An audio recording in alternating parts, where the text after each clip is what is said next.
अयोध्या में बाबरी मस्जिद को ढहे हुए 17 साल हो गए हैं, लेकिन अभी तक यह पता लगाने की कोशिश की जा रही है कि आखिर बाबरी मस्जिद ढहाने के लिए कौन लोग जिम्मेदार हैं। क्या इसके पीछे किसी तरीके की कोई साजिश थी?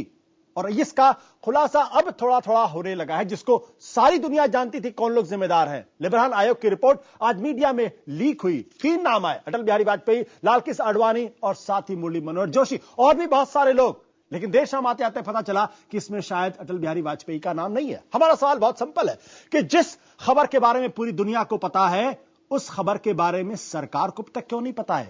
एजेंडा में हमारा आज का सवाल है, भाई कब तक इंतजार करेंगे सरकार?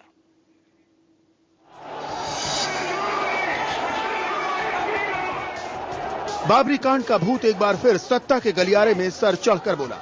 संसद में शीतकालीन सत्र के तीसरे दिन लिबरान आयोग की रिपोर्ट को लेकर विपक्ष, खासतौर पर बीजेपी का पारा 7वें आसमान पर था। बीजेपी का आरोप है कि सोची समझी साजिश के तहत रिपोर्ट लीक की गई और अब पार्टी फौरन रिपोर्ट को सदन के पटल पर रखने की मांग कर रही है। मेरी मांग है कि आज बिना दूसरी कार्रवाई किए हुए गृह मंत्री इस सदन में वचन दे कि मैं तुरंत इस रिपोर्ट को जला करके सदन के सामने रखूंगा। क्या आडवाणी और क्या मुलायम, सबने अपनी राजनीतिक रोटियां सेकनी शुरू कर दी हैं। मुलायम भी फौरन रिपोर्ट पेश करने की बीजेपी की मांग से सहमत हैं। हालांकि सियासी समीकरणों के चलते उनके निशाने पर बीजेपी के साथ साथ कांग्रेस भी थी।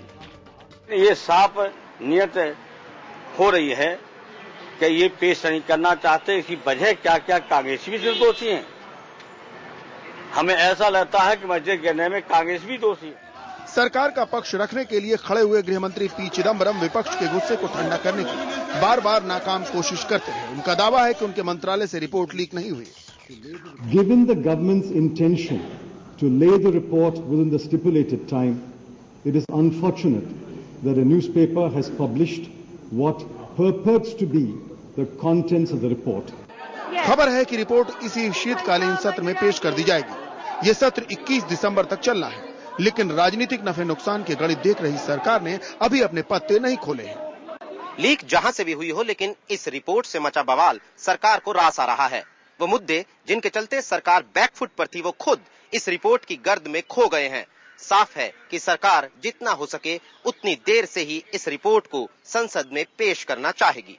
कैमरा पर्सन नीरज तिवारी के साथ नीरज गुप्ता, दिल्ली, IBN 7।